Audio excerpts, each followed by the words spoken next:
Personally, as a company, we are in the AI embracer camp. We understand with anything that's disruptive, there could be a fear factor or fear of the unknown. But I do like the fact that AI as an image is starting to sort of pivot away from that negative image.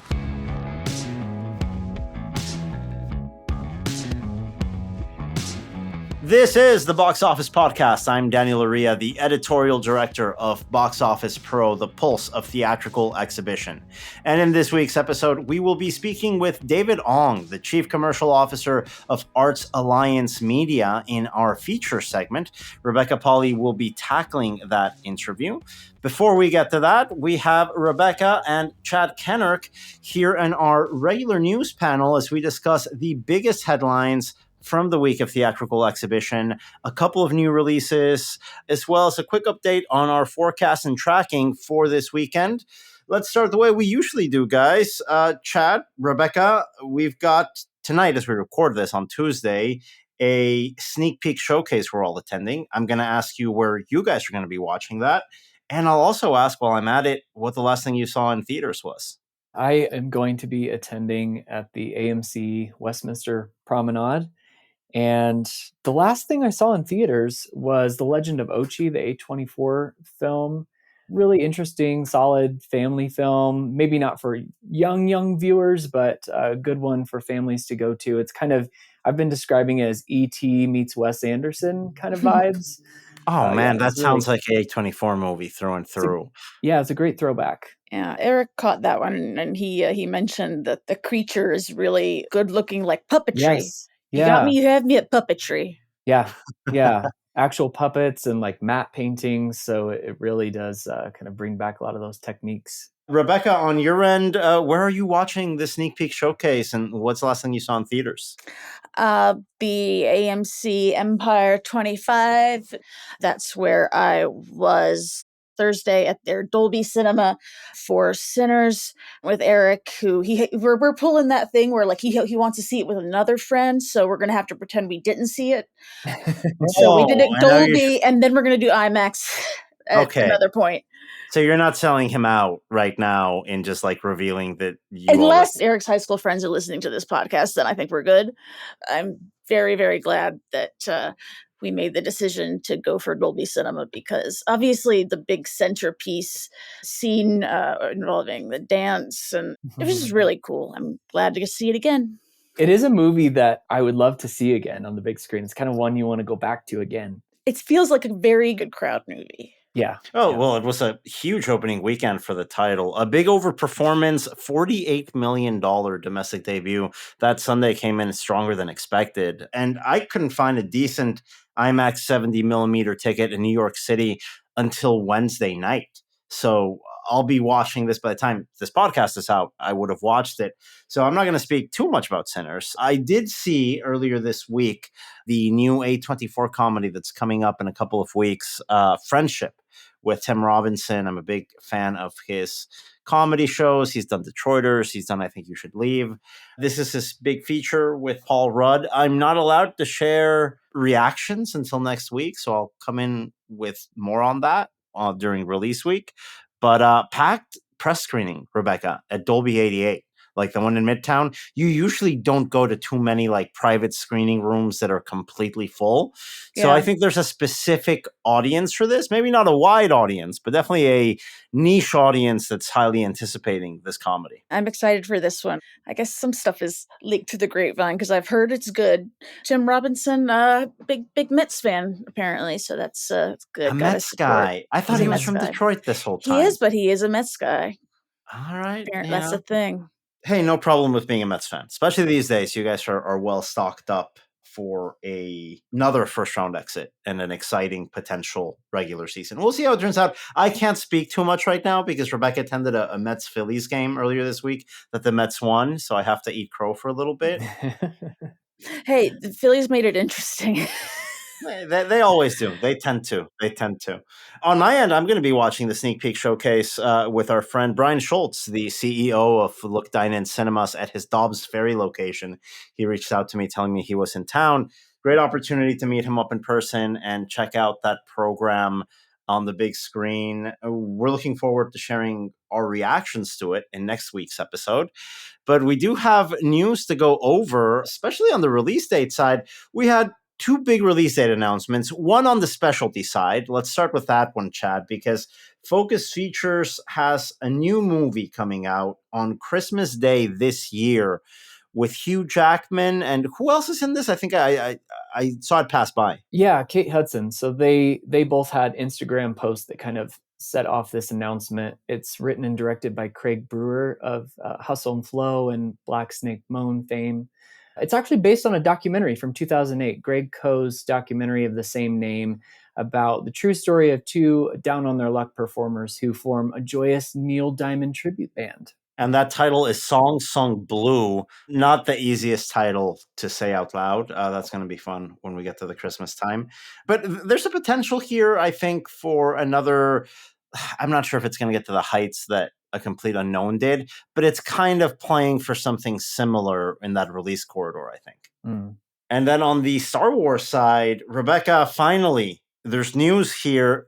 It's no longer a TV show. We have something called The Mandalorian and Grogu, which sounds like a Happy Meal thing coming out Speaking next of year. titles that maybe should workshop a little bit more. I don't know what is exactly a Grogu. Is Grogu the baby Yoda? It's Baby Yoda. Grogu's Baby Yoda. Okay. Yeah. And the Mandalorian's Boba Fett, or Boba Fett's cousin, or his uncle? Pedro Pascal, I believe. Yeah. Okay, yeah. so no that's not Boba Fett. Boba Fett relation. Just I a have no fellow Mandalorian. But that's a different movie. That's a different movie than. No, so I'm so confused here. So there's a movie coming out in May 2026 called The Mandalorian and Grogu. That's one movie. That's previously been announced to spin off the successful Disney Plus show. That was not the big news out of a big Star Wars event in Tokyo last week. We're getting a new film called Star Wars Starfighter, directed by Sean Levy, of course, Deadpool and Wolverine, a very big success for him last year, starring Ryan Gosling. We don't know that much about the plot of the film or really anything to do with any, details about what's going on there. So I'm just going to assume Ryan Gosling's playing Ken again. But honestly, to me, it kind of sounds like Drive in space. Well, yeah, that could be interesting, right? People like Ryan Gosling. I like Ryan Gosling. People like Starfighters, right? That's a thing. I believe the Patty Jenkins project that she was attached to for a while there was related to kind of like Rogue Squadron. Yeah. I mean, that's hey, I read some of the extended universe books of the Starfighter. It's like the dogfighter and space element of Star Wars. It's so cool. So I don't know if this is at all attached to that. It does take place 5 years after Rise of Skywalker. It will be a standalone film, reportedly, like Rogue One and Solo, the Han Solo prequel.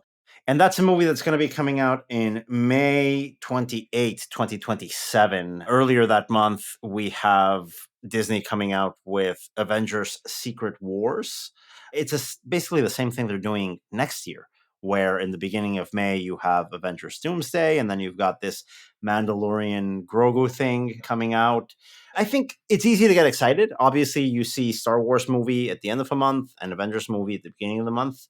And we all think of 2019, 18, 17, right? How these blue chip IPs performed. But we do have to throw caution to the wind here, guys. This is a very different Avengers franchise than it was in 2019. And this is a vastly different Star Wars IP in terms of its theatrical value than it was in 2019, 2018. So yes, it's super exciting to hear that we've got Disney owning the month of May in the next 2 years. But let's not go crazy with expectations that probably aren't aligned with where these properties are today. They're going to be hits. We have a long ways to go until then. Let's see how the Fantastic Four movie shakes out. Let's see how this 2026 Mandalorian Grogu shape out. I mean, it doesn't need to be that savior of the box office that makes billions and billions of dollars for each film to be a success. I'm definitely excited to see the new chapters for both of those franchises. In terms of going to the movies and going to the movies in a more accessible way, we have a cool update here that we heard from a number of circuits in India, something called India Blockbuster Tuesdays. Rebecca, we're talking about this National Cinema Day offshoot here in the US, the sneak peek showcase that we're attending this week. Meanwhile, in India, they've got some really good discount days that a number of major circuits are teaming up on. I love a good discount day. Yeah, this is aimed at Tuesdays. It's an initiative across a large number of chains in India, where every ticket for every show for any screening on Tuesday is only 99 rupees. I don't have my exchange rate calculator out, but it must be a good deal because since the deal was sort of initiated, we're seeing sometimes Tuesdays are bigger than Saturdays now in India. So it's definitely driven a lot of traffic to cinemas in India. We're looking at like 4,000 plus screens across the country that are just packed on Tuesdays, which is a phrase I think all our exhibitor friends love to hear.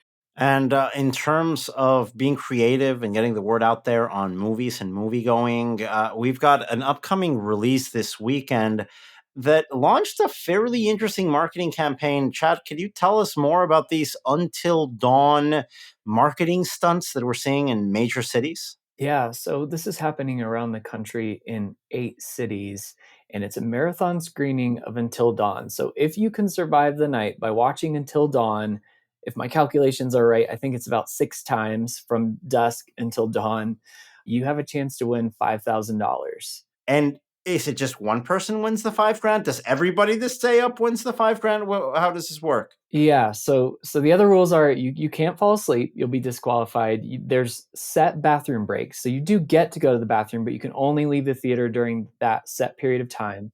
You cannot use your cell phone at all. And the last person standing has a chance to win the grand prize. So I'm assuming it's just one grand prize. If there's a tie, they're doing a TBD tiebreaker. They gave a trivia contest as an example. You go to this free screening, you sit through the same movie 6 times, and then I'm assuming what's happening is there's going to be like people working the screening wearing night vision goggles. I hope they're alternating because they're not participating for anything. They need to get the 5,000. Yeah. They should be getting a $5,000 grand prize at the end. Right. But basically, you stay up, watch the same movie 6 times. You get allotted bathroom breaks in that. Mm-hmm. And then there's a grand prize of $5,000 at the end, but it's not everybody that stays up. So it's just, if you stay up all night, watch the same movie around 6 times, you get to the possibility of doing a trivia playoff at like 6:47 a.m. in your hometown for a chance to get $5,000.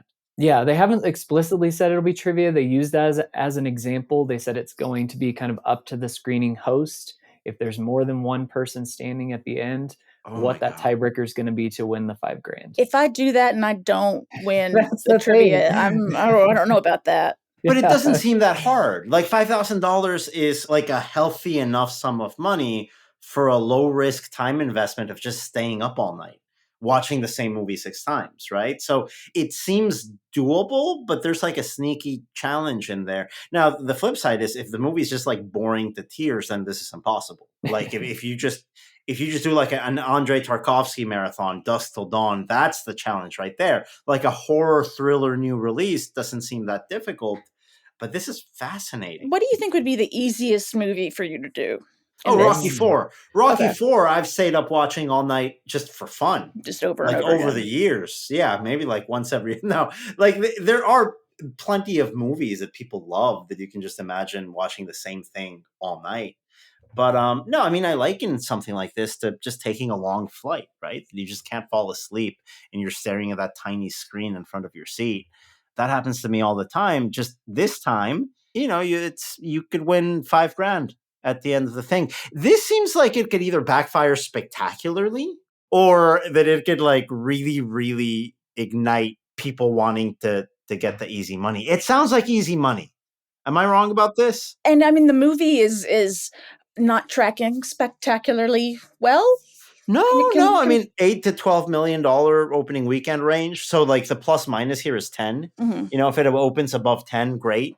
But, if it opens a little bit under 10, I don't think anyone's going to be surprised. Good luck to everyone participating. And if you're a theater manager participating in one of these stay up all nights until dawn screenings, let us know. Reach out. Tell us how it went. Yeah, I'm curious. I'm not saying there's going to be a story here. I'm just curious. I want to find out how this turns out. What if it's like you have to run 3 miles? What if that's the tiebreaker? Like the theaters get to decide their own tiebreaker? Like you can get really creative here. The trivia is easy. What if you clean the popcorn machine? Let's okay, mop up all the popcorn. Clean the auditorium. Yeah, after a Minecraft screening. That's going to be the tiebreaker. Who cleans up at Auditorium 11? Yeah, good luck. Well, I love when people think outside of the box like this, and we love showcasing these efforts and initiatives. It's the right time to do these things. And fortunately, we did mention Until Dawn probably not going to break into the top 3 at the box office this weekend, but it's going to be a competitive, sneakily good April frame here. April's been a fantastic month for the box office after a very bad March. We do expect Amazon MGM's The Accountant to top the box office, currently tracking in the high 20s, low to mid 30s. And then below that, we've got 3 movies that are going to be competing for that second, third, and fourth spot. You've got the holdover weekend from Sinners, which I think is still keeping a good chunk of those IMAX screens. That's currently tracking between 24 to 30 million on its sophomore frame. A Minecraft movie currently tracking between 20 and 25 million. That just keeps on chugging along. And then here's a wild card, guys. Star Wars Episode 3, Revenge of the Sith, a movie I have zero positive things to say about, has been pre-selling like crazy. We're not Gen Z. They like that. People who grew up with the prequels, there are prequel defenders. And the best thing that I can say about Revenge of the Sith is that it's better than the other 2. I can see like a nice fan engagement, like react to the screen sort of thing going on for these. So this thing can really sneak into the top 3 here by claiming $20 million out of the pot here on its 20th anniversary. I think that's what the anniversary screening is about. But, great for folks that want to go see Star Wars Episode 3. Between that and the Until Dawn all-night screenings, I'll take the Until Dawn all-night screenings any day of the week over having to sit through Episode 3 again. But like Rebecca says, the Gen Z alphas, whatever you call them, it's this, Shrek, and Minecraft that they go after. Why not put this on your screens? Hey, let's not bring Shrek into... Shrek's good. We'll go with good, Rebecca. Why not? I have fond memories of being a child and watching that. There's an audience for these Shrek movies. I'm not going to get in the middle of that fandom either. The good thing is there's something out there for everybody this weekend, and April's been a fantastic bounce back in the marketplace. That does it for today's news segment. And now coming up after the break is Rebecca's interview with David Ong, the Chief Commercial Officer from Arts Alliance Media, coming up after this message from our sponsor.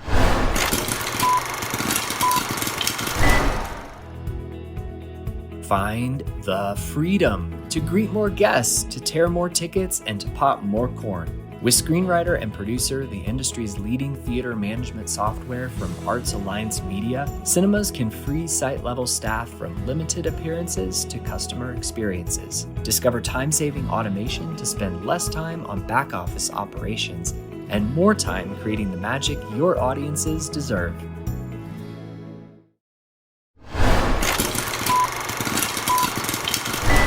And I am joined here today on the Box Office podcast by David Ong, Chief Commercial Officer at Arts Alliance Media. David, how are you doing this afternoon for me? Afternoon for you, or there's an ocean between us? Yeah, no, I'm doing great, Rebecca. It's very nice to meet you, and really, really happy to be here. Mm-hmm.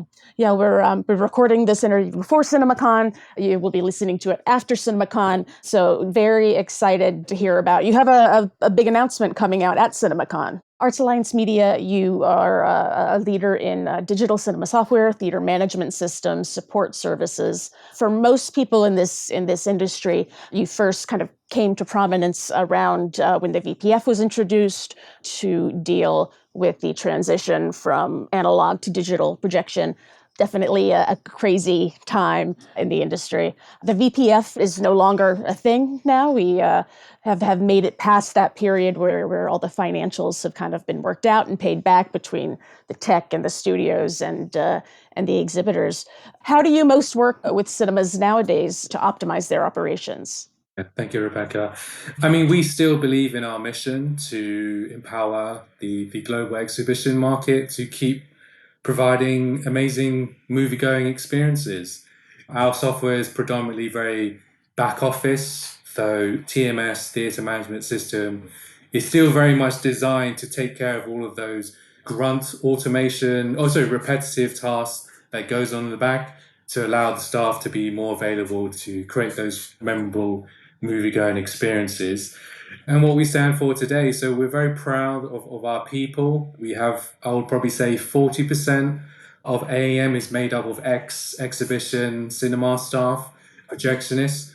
So when we like to say we support the industry, we also love to say we feel we are the industry, because anytime an exhibitor says, hey, I've got this problem, could you develop it?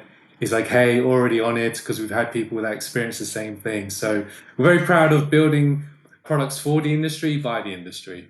Nowadays, there's so much conversation about the necessity for cinemas to add more by way of amenities, whether that's F&B, whether that's getting into adding a bowling space or going into FEC territory, or even if it's just, being more creative in your programming, which people are more able to do now that the VPF era is over. What does a theater management software need to do in this era? Yeah, I mean, we believe the TMS is still pretty much a very critical part of operations. We like to use the word mission critical software. It's really all around centralizing the tasks and automating things. So back in the analog days or VPF, before VPF, when tasks were very manual, you're repeating the same things, it's only natural that a software could help automate that. And if you've got a complex with multiple screens, or even you have a circuit with multiple sites, the idea that you'll be able to centralize all of those tasks from one location, really just to streamline everything. So it's either around cost savings, saving time, but ultimately what we want to do is be that sort of silent provider where the software could provide a service or features to make sure that the shows go on. Like to say about maintenance for the projectors, the maintenance schedule, making sure everything's on, like those things that if you're relying 100% on just human manpower and organization, I mean, that is a lot of man hours to keep track of all those fiddly little things. Indeed, yes. Indeed, yes. So we talk about, going from analog to in the era, in the VPF era, and continually on through then, things getting more automated, more high tech. We've definitely seen kiosks change the way that cinemas are run in a huge way. Now, I've had conversations about AI. It's a conversation. It's a buzzword. It's such a huge topic. In your eyes, what role does AI have in running a theater in the future? Personally, as a company, we are in the AI embracer camp. We understand with anything that's disruptive, there could be a fear factor or fear of the unknown. But I do like the fact that AI as an image is starting to sort of pivot away from that negative image. I'm hearing more stories about how AI can help in the medical field. And we can see that translating into cinema. So with things as cinemas want to be even more ambitious with their automation, predictions, we believe AI is a huge tool for that. And we feel we're a very key part of it, because AI really only works if there's useful data going in to either teach it, tell you what's going to happen. And unfortunately, the TMS is connected to so many bits that it's able to have all of those touch points and data points. We would like to find a way to capture all of that data and then spit it out either through some AI machine learning and say, hey, look, this could be your potential box office, or, these sites always have these problems. AI could predict, hey, that could happen. Please fix it now, and so on. I know at AAM you're really passionate about something that we at Boxoffice are as well, which is sustainability in the exhibition community. What are your thoughts on that, and how does AAM contribute to that sustainability conversation? Yeah, no, we're Mother Nature is very near and dear to our hearts, even from a cost saving factor. So there's the environmental factor as well, but it's also linked to reusage, cost saving, and reducing that waste. But no, everything that we do has some sort of sustainability element in our mind. So when we're talking about creating a new feature in our TMS, it has to tick a few boxes. And one of them is always, does this help the environment? Is this sustainable? And it really comes to, really small things that can add up. For example, in an ideal world, we would love every cinema show, even the ones at Monday morning are completely sold out of tickets. But in reality, those Monday morning shows or Tuesday morning may not even sell any tickets. But if we could help automate, help shut down the equipment, save the power so it doesn't continuously run on and continue that running up your electricity bill, those little small things, day by day, week by week, at the end of the year can really be a huge cost saving on your energy bills.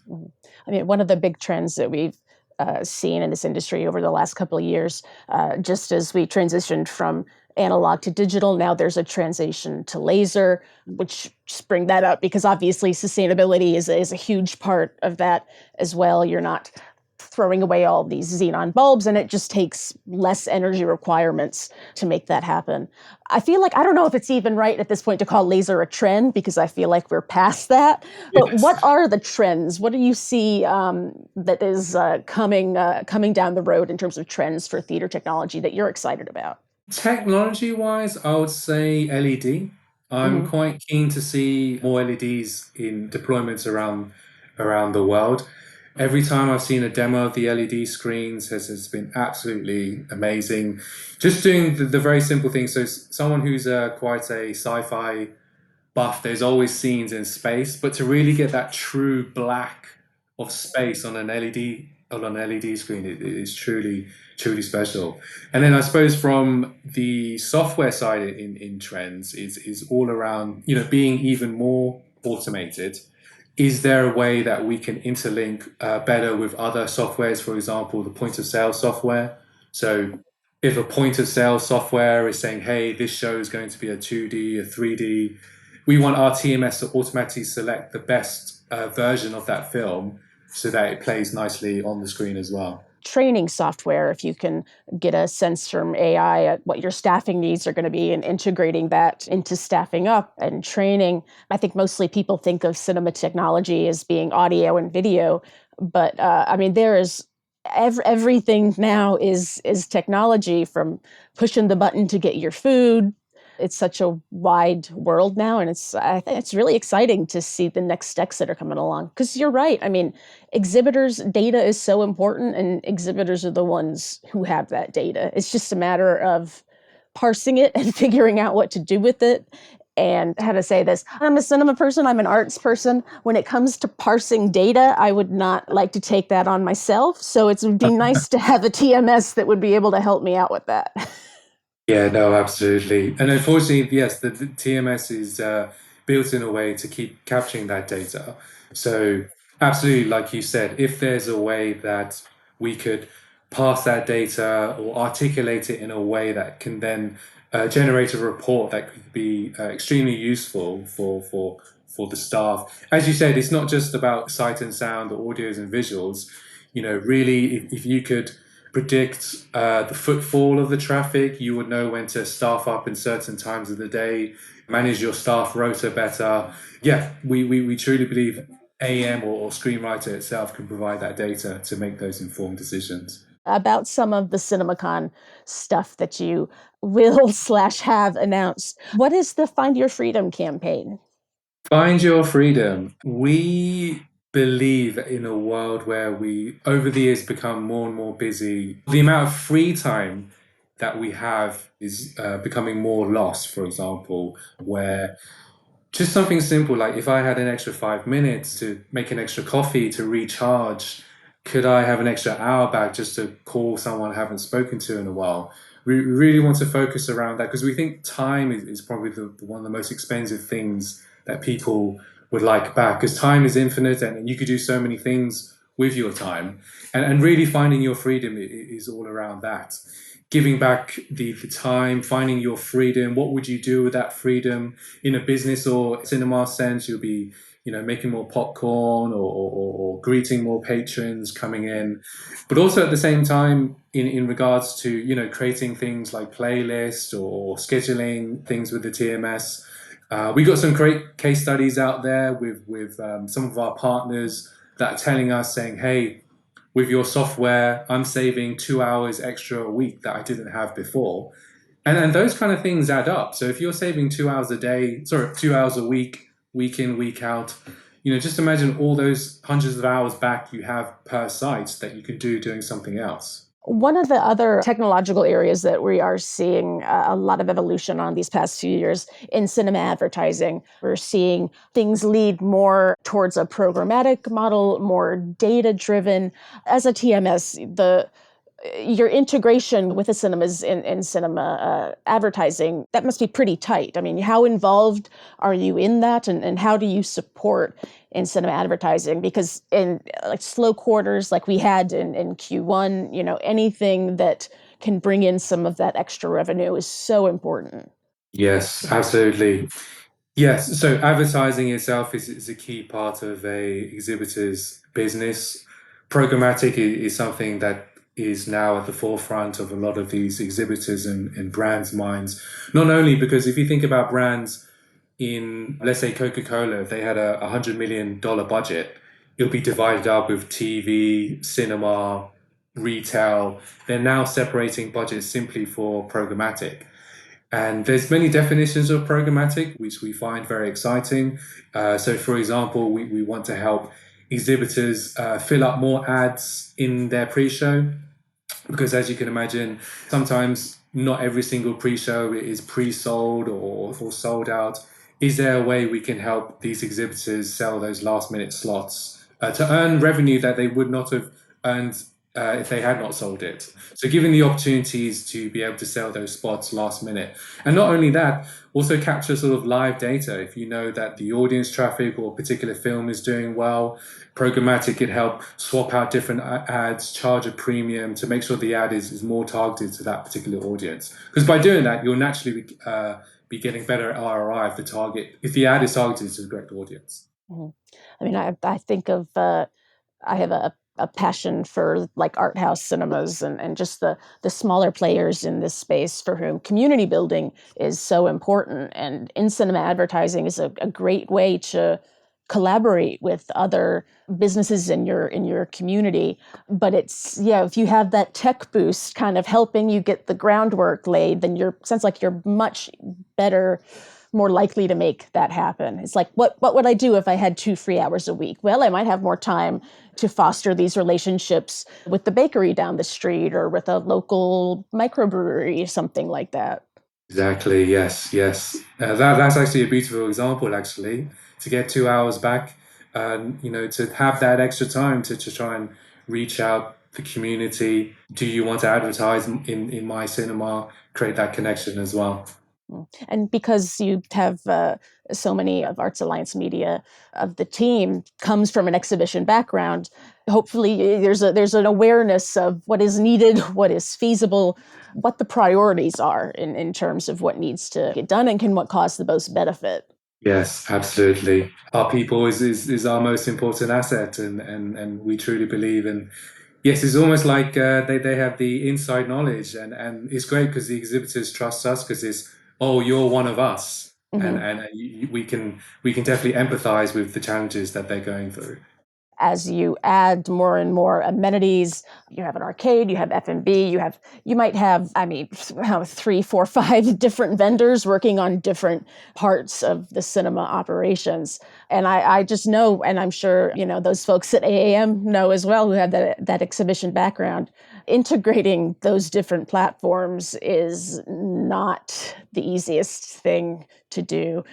What is AAM doing to kind of just help the industry kind of coalesce on that? Because it just seems like it's something that's really holding people back. Yes, absolutely. We're trying to break down barriers with our competitors and trying to push the message to have more of an open platform and flexibility for exhibitors to have more free choice and freedom to choose the different softwares. So, for example, a lot of the TMS vendors their supplementary or complementary products will only ever work with their existing TMS. And as you know, changing TMSs can be quite a daunting task for exhibitors. But we would like to have an open discussion with our competitors. Say, hey, let's all share, a common ground here and have softwares working on different platforms. Because we truly believe if we do that, it will be very beneficial to the consumer. For example, it almost sounds weird if an Apple product wouldn't work on a Windows or an Android system, and vice versa. So we feel that can definitely happen in cinema, because that will open up the market. It will also actually create more competition, and we feel competition drives more innovation. So I believe everybody wins if we have more of an open platform. Absolutely. I think hoarding your insights is might be good for one company in the short term, but long term, I mean, this is a community. That's what CinemaCon is about. It's about this community coming together and workshopping ways to make the cinema experience better for moviegoers and better for cinema employees who don't have to would rather not deal with thorny, why do I have a different system that I need to do for gift cards than anything Exactly. else? What do I do about tips for dine-in? Like it's all these little things that if you can take care of it, you get so much more time to concentrate on that human element. Integration is key. We can't do things alone. And perfectly said, CinemaCon's a community, this industry is a community, and if competitors could work together for the greater good, we want to be a part of that. And that was David Ong, the Chief Commercial Officer from Arts Alliance Media. A huge thank you to him and to Arts Alliance Media for their support of the Box Office podcast. We'll be back with another episode next week, so don't forget to subscribe, and we will talk to you next Thursday.